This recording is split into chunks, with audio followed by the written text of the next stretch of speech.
Hello and welcome all. आज हम start कर रहे हैं मोशन इन स्ट्रेट लाइन के बारे में। ठीक है, ये क्लास 11th का एक मोस्ट इम्पोर्टेंट चैप्टर है जिसके कंसेप्ट्स को आज हम स्टार्ट कर रहे हैं। आज इंट्रोडक्शन पार्ट होने वाला है यहाँ पे और कुछ इम्पोर्टेंट पॉइंट्स भी बताऊँगा। तो चलते हैं बिना बकवास किए हुए। सबसे पहले जान लीजिए कि आपको पढ़ना है मोशन इन स्ट्रेट लाइन। ठीक है, स्ट्रेट लाइन मोशन कहते किसको हैं? जिसमें ऑब्जेक्ट जो हो सीधी लाइन में ट्रैवल करे। जैसे इसको समझिए, देखिए जैसे ये कार, देखिए जैसे ये कार जो है स्ट्रेट लाइन में ट्रैवल कर रही है यहाँ से यहाँ तक। ठीक है, तो यहाँ से यहाँ ट्रैवल कर रही है तो क्या हो गया, ये स्ट्रेट लाइन में हो गया। ठीक है, रेस्ट एंड मोशन में क्या डिफरेंस होता है? ठीक है, जैसे ये टीवी क्या है, ये टीवी रेस्ट पे है, कहीं पर रखा हुआ है तो रेस्ट पे है। फैन, फैन क्या है? तो फैन भी रेस्ट पे है, सारा रखा हुआ है तो रेस्ट पे है। ठीक है, दैट मीन्स इसका क्या मतलब हुआ कि if a body does not changes its position with respect to surrounding then body is said to be at rest. बोल सकते हैं कि अगर उसका पोजीशन समय के अनुसार, उसके सराउंडिंग के अनुसार अगर चेंज नहीं हो रहा है तो वो बॉडी क्या है, रेस्ट पे। अदरवाइज वो चल रहा है। जैसे हम लोग अगर रुके हुए हैं तो रुके हुए हैं, अगर चल रहे हैं तो चल रहे हैं। किसके रेस्पेक्ट में? जो हमारे आसपास में पेड़ पौधे हैं, मकान, बिल्डिंग है, इन सभी के रेस्पेक्ट में, राइट ना। मोशन क्या है? तो अभी देखते, जैसे ये फ़ैन है, जैसे ये फ़ैन के ब्लेड्स को आप देख रहे होंगे अच्छे से मूव कर रहा है। तो ये क्या हुआ, इसके फ़ैन की ईच एंड एवरी पॉइंट्स क्या हुए, मोशन में हुए। ठीक है, मूविंग ब्लेड्स ऑफ फैन ये भी मोशन में है। जैसे कोई गाड़ी है, देखो ये गाड़ी चल रही है तो ये मोशन में हो गई ना। ठीक है, तो अगर कोई ऑब्जेक्ट का पोजीशन चेंज होगा टाइम के रेस्पेक्ट में, समय के अनुसार अगर चेंज होते रहेगा तो वो रेस्ट में नहीं कहलाएगा, वो मोशन में कहलाएगा। ठीक है, are the passengers in the bus at rest और इन मोशन? सवाल है, बस में जो पैसेंजर्स हैं क्या वो रेस्ट में है या मोशन में है? तो ये सबसे बेस्ट सवाल है। इस सवाल का आंसर है कि जब कोई ऑब्जेक्ट किसी भी जगह पर रखा हुआ है तो हम लोग उसको देखने का एक नज़रिया होता है। जैसे मान लेते हैं कि उदाहरण के लिए यह एक बस है, उदाहरण के लिए मान लेते हैं कि यह एक बस है और इस बस में क्या है कि बहुत सारे पैसेंजर्स हैं। ठीक है, मान लेते हैं, और ये रोड पे चल रही है और यहाँ पे ग्राउंड पे कुछ लोग खड़े हैं, रोड पे खड़े हैं। ठीक है, तो ये दोनों आपस में, बस में जो आदमी बैठे हुए हैं ये दोनों आपस में जो है ना एक दूसरे के रेस्पेक्ट में, फ्रेम, उस दूसरे के फ्रेम ऑफ रेफरेंस में दोनों रेस्ट पे हुए। और लेकिन ये जो बंदा यहाँ खड़ा है इसके रेस्पेक्ट में ये बस में जो आदमी बैठा है ये मोशन में है। ठीक है, इसके रेस्पेक्ट में ये भी मोशन में है जो ग्राउंड पे खड़ा है। ठीक है, और जो बस में बैठा है उसके रेस्पेक्ट में भी ग्राउंड पे जो लड़का है वो भी मोशन में। ठीक है, बट जो दोनों आपस में, जो दोनों बस में बैठे हुए हैं एक दूसरे के क्या है, वो रेस्ट पे हैं। और ग्राउंड पे भी जो दोनों आदमी खड़े हैं वो क्या है, एक दूसरे के अनुसार रेस्ट पे हैं, क्योंकि इन दोनों का क्या है ना, पोजीशन चेंज ही नहीं हो रहा है ना समय के अनुसार। ठीक है, जैसे ये देखिए एग्जाम्पल के लिए बस में लोग खड़े हैं तो ये क्या हुआ, ये सभी रेस्ट में हो गए। ठीक है, लेकिन अगर ये ऑब्जेक्ट अगर मोशन में आ जाएगा, जैसे ये बस चल रही है तो ये बस अगर बाहर पे जो लोग खड़े हैं, स्टॉप पे जो लोग खड़े हैं उनके रिस्पेक्ट में ये बस के सारे लोग मोशन में हुए और बस में जो लोग बैठे हैं आपस में एक दूसरे के रेस्ट में हो गए। ठीक है, ठीक है, वही कहानी यहाँ पे लिख रखा है, आप इसको नोट करना चाहते हैं तो नोट कर सकते हैं। ठीक है, passengers in the bus are at related to the each other. ठीक है,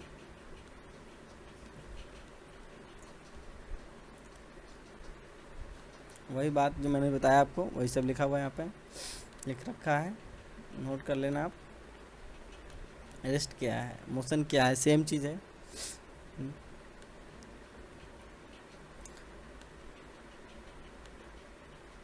काइनेमेटिक्स क्या होता है? तो काइनेमेटिक्स समझते हैं। Our next point is kinematics, the branch of mechanics which deals with the study of motion of object without any reference to the cause. ठीक है, बिना कारण के अगर हम मोशन को अंडरस्टैंड करेंगे, अगर मोशन को अंडरस्टैंड करने की हम कोशिश करेंगे विदाउट कारण के, तो उसको हम लोग क्या कहेंगे? पहले मैं ये स्लाइड लेके आ जाऊँ। बिना कारण के अगर मोशन के बारे में पढ़ेंगे तो उसको काइनेमैटिक्स कहा जाएगा, और कारण के साथ पढ़ेंगे तो उसको काइनेटिक्स कहा जाता है। ठीक है, तो सबसे पहला motion in straight line. Straight line से हमारा मतलब है कि ऑब्जेक्ट सीधी रास्ते में, सीधे पाथ में चलना चाहिए, और इसी के रिलेटेड एक वर्ड है रेक्टिलिनियर मोशन। रेक्टी मीन्स क्या होता है, और प्लस लीनियर, ये दो वर्ड से बना है, रेक्टी प्लस लीनियर। ठीक है, रेक्टी मतलब होता है स्ट्रेट और लीनियर मीन्स लाइन। अगर कोई चीज़ ऑब्जेक्ट जो है अगर स्ट्रेट लाइन में अगर चलता है तो उसको हम लोग रेक्टिलिनियर मोशन में बोल सकते हैं। ठीक है, जैसे कार अगर रोड पे चल रही हो, सीधी सड़क हो, तो उसको हम लोग रेक्टिलिनियर मोशन में बोल सकते हैं। जैसे ये देखो, ये क्या है, रेक्टिलिनियर मोशन में है। Rectilinear motion need not be one dimension necessarily, ज़रूरी नहीं कि हमेशा रेक्टिलिनियर वन डायमेंशन ही हो, टू डायमेंशन भी हो सकता है। ठीक है, any straight line any direction में तो जा सकता है ना वो, लेकिन अधिकतर समय जो है हम लोग रेक्टिलिनियर वन डायमेंशन में ही देखेंगे। ठीक है, जैसे ये ग्राफ है, एक्स वर्सेस वाई का ग्राफ। अगर कोई ऑब्जेक्ट के दो ऑब्जेक्ट का दो एक्सिस का ग्राफ हो एक ऑब्जेक्ट के अनुसार, तो वो किसी भी पोजीशन पर कितना भी इंक्लाइन कहीं भी कैसे भी बनाएंगे तो हमेशा उसका ग्राफ का जो रेशियो है वो सब हमेशा सेम रहेगा। ठीक है, जो जैसे चल रहा है वैसे ही। ऐसे मान लिया जाए कि अगर हम कोई ग्राफ बना रहे हैं बाय द वे, ठीक है, जैसे ये ग्राफ ऐसे बना दिया और ये कोई पॉइंट ऐसे कट रहा है, यहाँ ऐसा बना रखा है, तो अब ये ग्राफ कोई ऑब्जेक्ट मान लो एक्स है, ये वाई है, तो और ये ऐसे बना तब, या फिर ये अगर एक्स है और ये वाई है तब बना तब, तभी भी एक्स पे कट रहा है इसके अनुसार में, तो ये हमेशा सेम ही रहेगा। ओरिएंटेशन डजंट मैटर्स, राइट ना। Rotating the coordinate system does not change the rectilinear motion of the curve. Coordinates को रोटेट करने से फ़र्क नहीं पड़ता है, that's clear. Next, scalar quantity क्या होती है, तो एक ऐसा क्वांटिटी जिसमें सिर्फ वैल्यू हो, सिर्फ मैग्नीट्यूड हो, उसको हम लोग स्केलर क्वांटिटी बोलते हैं। Quantity with magnitude alone and no direction is known as scalar quantity. जैसे पाथ लेंथ हो गया, स्पीड हो गया, ये सब स्केलर क्वांटिटी होता है। और भी चीज़ स्केलर है जो वेक्टर के लॉ को फॉलो नहीं करता है, वो भी स्केलर है। जैसे वर्क जो है वो एफ डॉट एस, वर्क जो है क्या है कि ये दो वेक्टर का प्रोडक्ट है, तो ये दो वेक्टर का जो प्रोडक्ट होता है वो हमेशा स्केलर होता है। जैसे एफ डॉट एस बराबर होता है F S cos theta, F S cos theta, तो ये एक मैग्नीट्यूड वाला वैल्यू है, एक मतलब एक सिंपल सा वैल्यू है, तो ये क्या कहलाएगा, स्केलर क्वांटिटी कहलाएगा। हम लोग जानते हैं कि ए डॉट बी, दो वेक्टर का डॉट कराते हैं ना, तो ए का मॉड, बी का मैग्नीट्यूड एंड साथ में आता है कॉस थीटा, तो ये ओवरऑल जो है ना स्केलर वैल्यू मिलता है। ठीक है, लेकिन जब दो चीज़ को क्रॉस कराया जाता है, दो वेक्टर्स को जब क्रॉस कराया जाता है, तो अपने पास मिलता है mod of A means magnitude of A, magnitude of B, sine theta with unit vector. और यूनिट वेक्टर ही गेम चेंजर है, यही बताता है डायरेक्शन। इसीलिए कोई चीज़ का क्रॉस करते हैं तो हमारे पास में आता है वेक्टर क्वांटिटी, और डॉट करते हैं तो ऑलवेज स्केलर आता है। तो आप ऐसे सभी फिजिक्स के फॉर्मूलों में जिनमें डॉट प्रोडक्ट का इस्तेमाल होता है, उसका जो अल्टीमेट आंसर होगा वो हमेशा क्या होगा, वो स्केलर वैल्यू होगा। जैसे वर्क के केस में देख सकते हैं एफ डॉट एस होता है। ठीक है, वेक्टर उसको बोलते हैं जिसमें डायरेक्शन भी होता है मैग्नीट्यूड के साथ साथ। ठीक है, quantity with both magnitude and direction follows law of vector addition. साथ साथ ये भी ज़रूरी है कि लॉ ऑफ वेक्टर एडिशन को भी फॉलो करना चाहिए। जैसे डिस्प्लेसमेंट वेक्टर हो गया, वेलोसिटी वेक्टर हो गया, एक्सेलरेशन वेक्टर हो जाएगा, मोमेंटम, सब वेक्टर क्वांटिटी हो जाता है। ठीक है, पाथ लेंथ एंड डिस्प्लेसमेंट में क्या डिफरेंस है, चलिए एक डायग्राम के द्वारा समझते हैं इस चीज़ को। सबसे पहले तो डेफिनेशन देखा जाए, total distance travelled by an object from initial to the final position is known as path length. ऐसे आप डेफिनेशंस देख लो, बट मैं डायग्राम के द्वारा भी समझाऊंगा। Shortest distance between initial and final position is displacement. दो ऑब्जेक्ट के बीच में या दो पॉइंट के बीच में न्यूनतम दूरी जो होगा उसको डिस्प्लेसमेंट, और कैसे भी घुमा के जाएगा तो वो पाथ लेंथ कहलाएगा। पाथ लेंथ डिस्प्लेसमेंट के बराबर हो सकता है, ठीक है, लेकिन ज़रूरी नहीं कि डिस्प्लेसमेंट हमेशा पाथ के बराबर हो। पाथ लेंथ हमेशा डिस्प्लेसमेंट के इक्वल में माना जा सकता है। ठीक है, अगर पाथ लेंथ अगर क्या हो, जिस लेंथ शॉर्टेस्ट पाथ के द्वारा ट्रैवल किया गया हो तब, ठीक है। जैसे मान लो कि किसी बच्चे का ये घर है, ठीक है, और ये कॉलेज है जहाँ पे उसको जाना है, और ये रहा मैकडोनाल्ड जहाँ पे खाना खाना है उसको, ठीक है, पिज्ज़ा खाना है, भाई को लगी है भूख, भाई जाएगा पिज्ज़ा खाने। ये रहा साइकिल, और ये भाई चलेगा बैग लेकर टकाटक स्कूल से, होम से कॉलेज की तरफ, ठीक है। तो ये रहा भाई, चल दिया भाई। भाई सोचा अब करे क्या, तो भाई यहाँ रुका, बगल में देखा मैकडोनाल्ड, भाई के मुंह में आया पानी, चला पिज्ज़ा खाने, और भाई गया मैकडोनाल्ड। तो भाई चला यहाँ से कहाँ के लिए, कॉलेज के लिए, लेकिन चल दिया कहाँ पर, मैकडोनाल्ड की तरफ, चला पिज्ज़ा खाने, बेचारे को भूख जो लगी है। उसके बाद फिर मैकडोनाल्ड होके तब गया वो कॉलेज, ठीक है। तो एक्चुअली में उसके लिए तो सबसे बेटर होता कि होम टू डायरेक्ट कॉलेज जाता तो मिनिमम डिस्टेंस ट्रैवल करना पड़ता। तो होम टू कॉलेज अगर डायरेक्ट जाता तो that will be the displacement, तो वो डिस्प्लेसमेंट होता। और अगर वो ऐसे घूमते हुए, डांस करते हुए, सब जगह खाते पीते अगर पहुंचेगा, that is the path length, और वो उसका टोटल डिस्टेंस ट्रैवल हो जाएगा। टोटल डिस्टेंस ट्रैवल जो होगा उसको हम लोग पाथ लेंथ बोलेंगे। और मिनिमम जो होगा इनिशियल होम और फाइनल कॉलेज, इस दोनों के बीच का जो डिस्टेंस है उसी को क्या बोलते हैं अपन, उसको बोलते हैं हम लोग डिस्प्लेसमेंट, राइट ना। चलिए हम नेक्स्ट देखते हैं। ये सब वही चीज़ है जो मैंने बताया अभी आपको। पाथ लेंथ डिस्प्लेसमेंट बराबर हो सकता है, कोई दिक्कत नहीं है। चलिए अगर डायरेक्ट अगर भाई डायरेक्ट कॉलेज से मतलब घर से डायरेक्ट अगर सिर्फ मैकडोनाल्ड ही अगर उसका टारगेट होगा तब, ठीक है, अगर उसका टारगेट सिर्फ मैकडोनाल्ड जाना है और this is the initial position और this is the final position, तब यहाँ पर एक दूसरे का जो बीच का दूरी होगा वो एक ही स्ट्रेट लाइन में जाएगा, तो पाथ लेंथ भी वही हो जाएगा और डिस्प्लेसमेंट भी वही हो जाएगा, ठीक है। पाथ लेंथ जीरो नहीं हो सकता है, कुछ ना कुछ चलेगा ही तभी पाथ लेंथ कहलाएगा। लेकिन डिस्प्लेसमेंट जीरो हो सकता है, कैसे, जैसे सपोज करो कि A is a point and B is another point. यहाँ से कोई बंदा है जो यहाँ से चलना चालू किया और यहाँ से चल के कहाँ गया, वो बी पे गया, ठीक है, और बी से फिर वो वापस आ गया ए पर।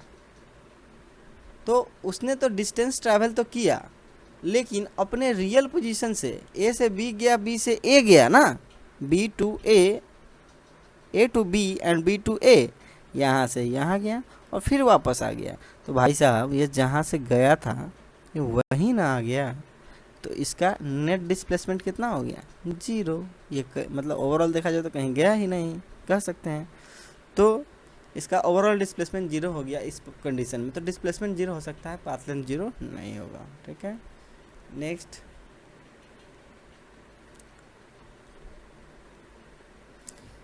The magnitude of displacement may और may not be equal to path length travel by an object. हो सकता है कि बराबर भी और नहीं भी बराबर हो।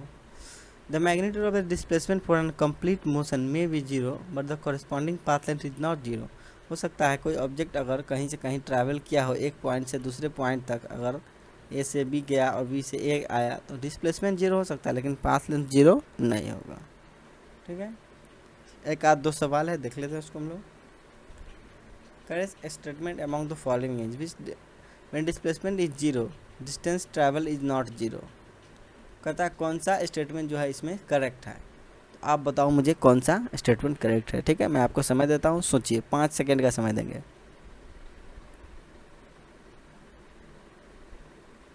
सोच लिया, चलो। तो डिस्प्लेसमेंट जीरो होगा तो डिस्टेंस ट्रैवल कभी भी जीरो नहीं होगा, क्योंकि डिस्प्लेसमेंट जीरो का मतलब होता है, समझ ही रहे हो ना, कि वो जाके आया है, हो सकता है। नेक्स्ट क्वेश्चन,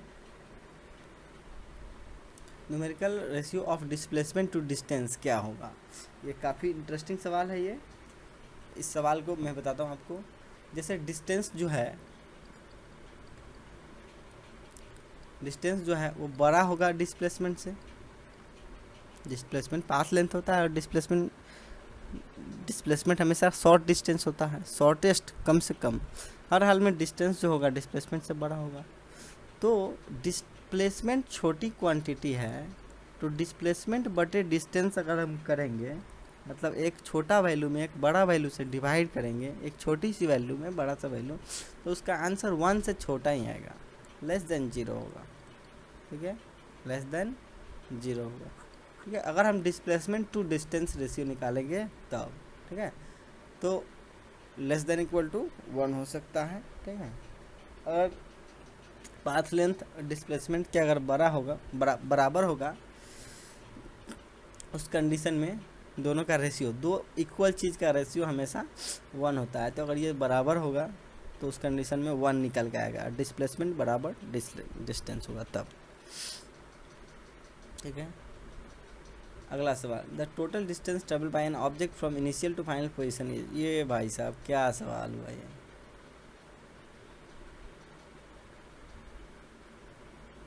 ये बहुत ही आसान सवाल है, आप टिक आउट कर लेना इसको।